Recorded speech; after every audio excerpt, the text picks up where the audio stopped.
Good luck to you. All right. Perfect. Okay, come back again, we can discuss. All right. You're raised a certain way, and then like, are you believing this because you actually do, or because you've been taught it, or this? I just feel like Definitely. for sure. What's your name? Meredith. Meredith. My name is Subboor. Meredith, the thing is... I don't know if I want to have go. Oh, no, that's fine. Please. She doesn't want I to just go. wanted to. No, that's fine. Yeah. So, the thing is, Meredith, Quran gives you a criteria. And that criteria, I think, is a criteria that human beings can agree with. They may not agree with the Quran, but they can agree with the criteria. And that criteria is, don't follow your forefathers. Don't follow your society. Don't follow your own desires.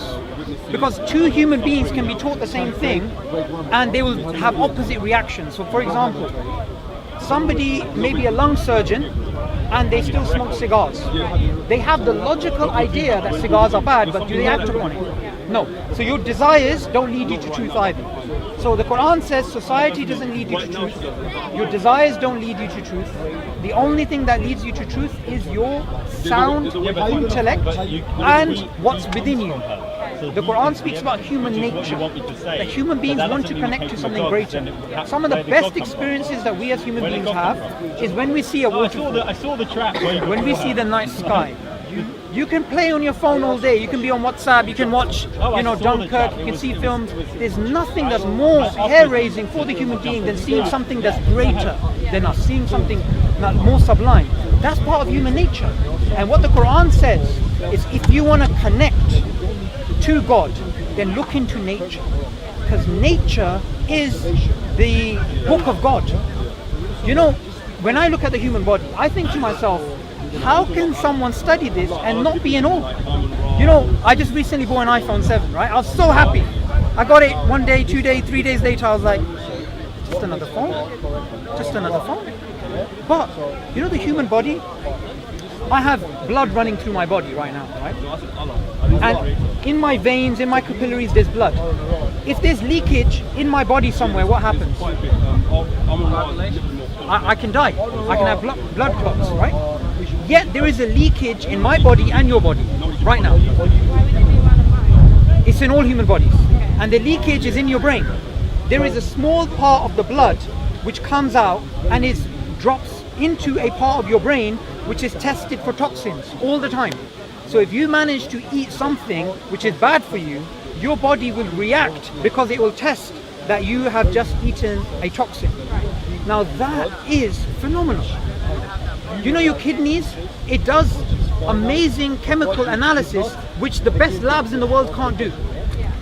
Now this design within us, this is the work of God. And the message of all the prophets of God, forget religion for now, the message of Jesus, the message of Moses, the message of Noah, the message of Abraham, was not to go around killing each other, fighting, taking over the world, whatever. It was have the best relationship, because relationships is what makes you happy.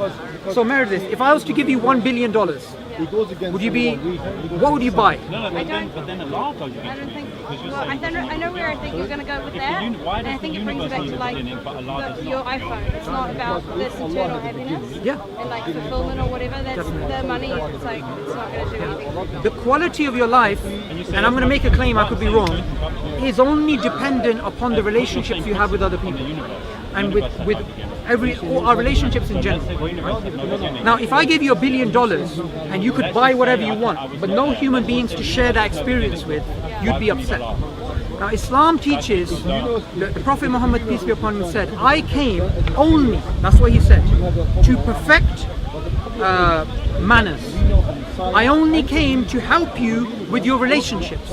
So in Islam, the quality of your life is dependent upon the quality of your relationships. The best relationship you can have is with the one who created you. And after you have the relationship with the one who created you, Islam and all the prophets of God, they taught to have a good relationship with the environment and with other people. And if you have a relationship with God, God will show you signs that will lead you to happiness, that will lead you to tranquility, that will lead you to truth. We as Muslims, we don't believe in blind belief. We don't believe, I'm raised in a Muslim family, so therefore I'm Muslim. I'm going to say to this guy, why don't you become Muslim? We believe the best way at arriving at truth is to use your mind and to use your relationship with God and ask Him for guidance. Do you mean to say that atheists and all the people don't have mind? That's a good question. The thing is, I can be rushed. You know what, in this country, you sound like you're from Australia. No, New Zealand. New Zealand, there you go. Sorry about that. Now, you know, in this country, if you go buy a cigarette packet, it has a really horrific picture. I don't know if you've seen it. Yeah. Right? Now, those people who are smoking cigarettes, do they not know it's bad for them? They do know it's Say bad. they'd be living under a rock if they didn't. So, logic doesn't mean it's going to affect your behavior. It's about your heart. And the Quran says, on the day of judgment, the only person that will be saved is the one who has a sound heart. A sound heart will always lead you to God and will always lead you to truth. But the things which cloud the heart is society, is other people, is our own desires, is our own sins. But when we try to cleanse our heart, God will put happiness in our heart. In the Quran it says, the only thing that will give you happiness, only thing that will give you inner peace is remembering God. Remembering God is not, you could be walking around Meredith, just walking out of Speaker's Corner, and you could look at the trees and think to yourself, every single tree has a cell, and every single cell has more information than all the books in the world. You just worshipped God by thinking that way. So Islam teaches we should be continuously worshipping God, and that is the purpose of life. I'm fascinated by interesting conversations about this kind of thing and learning out about other people's religions. I wouldn't say necessarily like that I have one, but I'd love to hear about other people's views. And what's your opinion on all the others? Like, where do you sort of stand in your beliefs? Now, I'm going to make a claim, but I can't justify the claim in this short time. No, that's fine. And I want you to investigate that in your own time. Yeah, that's all self-discovery. Yeah. Now, all human beings, the Prophet Muhammad said, are born upon a natural state. The natural state is a good state. It's not a bad state. So in Islam, we believe in presumption of innocence, and we always have. Even within here in Europe, about 500 years ago, if I accused you of being a witch, you would have to prove you're not a witch. But in Islam, every human being is innocent until they're proven guilty. Why? Because human beings are fundamentally good.